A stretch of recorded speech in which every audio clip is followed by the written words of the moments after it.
So yun, mag-start tayo ng Lab 2 tsaka 3. Lab 2 muna na may pangalang Part 1. Yung Part 1 is yung Lab 2. Yan.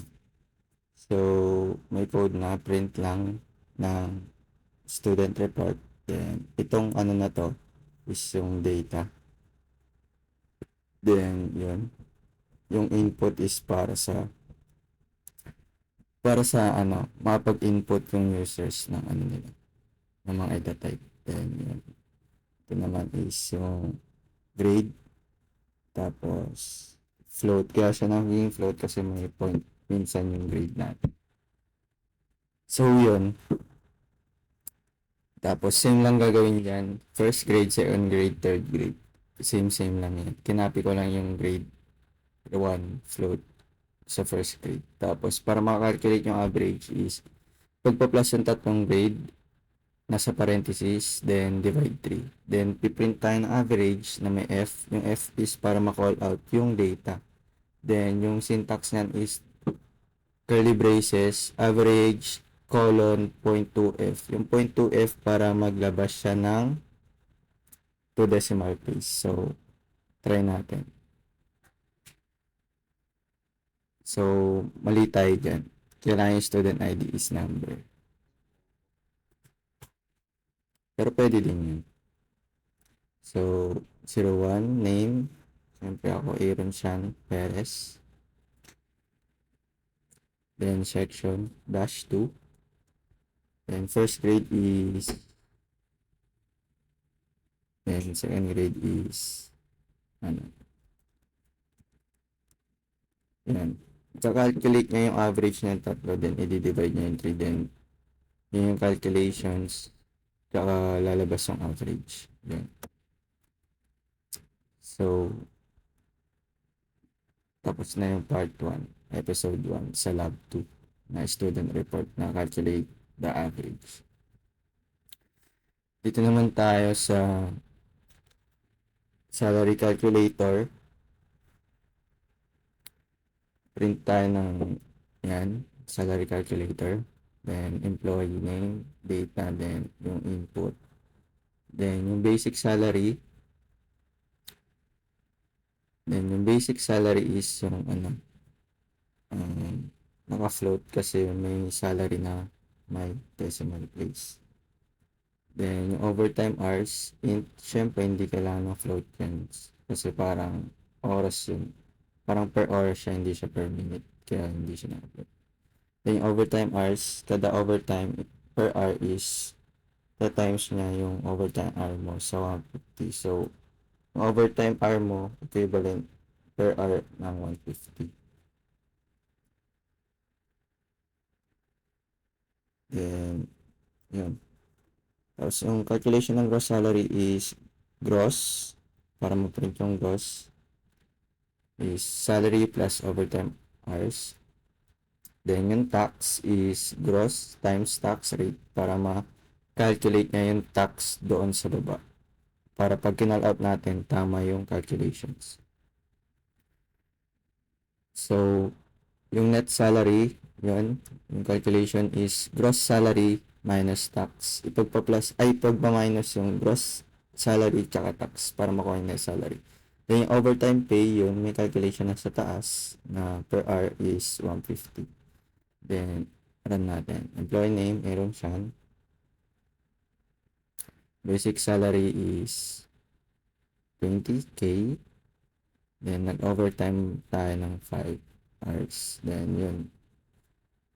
Basic salary is 20k. Then, gross salary is 20k 750. Yung 750 is galing sa tax yun. Ay, sa tax sa overtime part. Then, yung tax is galing doon. Gross times tax para makalculate yung tax. Then, yung overtime pay, dun na 5 times 150. Dun galing yung 750. Nag-plus lang yung basic tsaka overtime hours.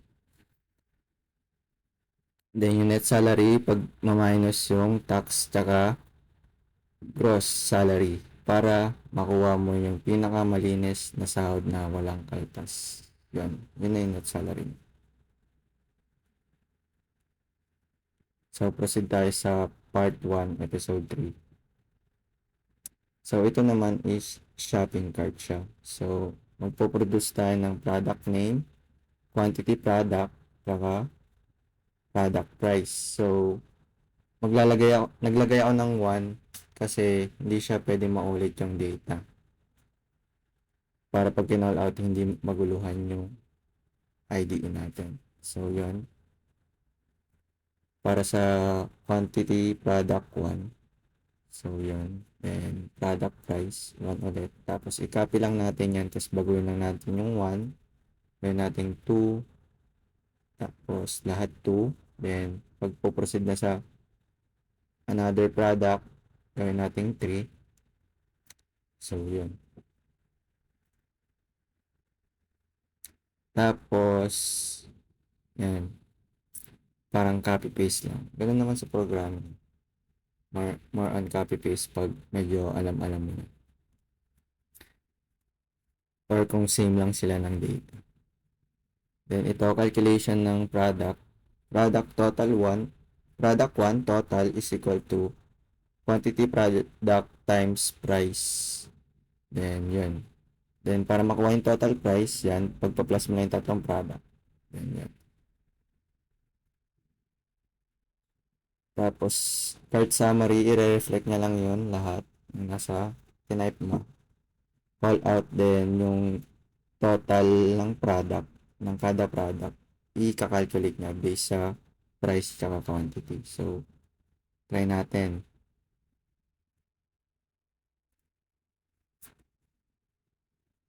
Type tayo. Apple 2, tapos sa pesos. Then, orange. May 5. Tapos, 12 pesos or 13. Then, sa ano naman, Sitseria. Then, yan. Nakakuha tayo ng 10. Tapos, ang price nun is 20.99. So, may mali dito sa calculation ng product 2. Kasi, same pala sila ng price ng product 3. So, baguhin lang natin.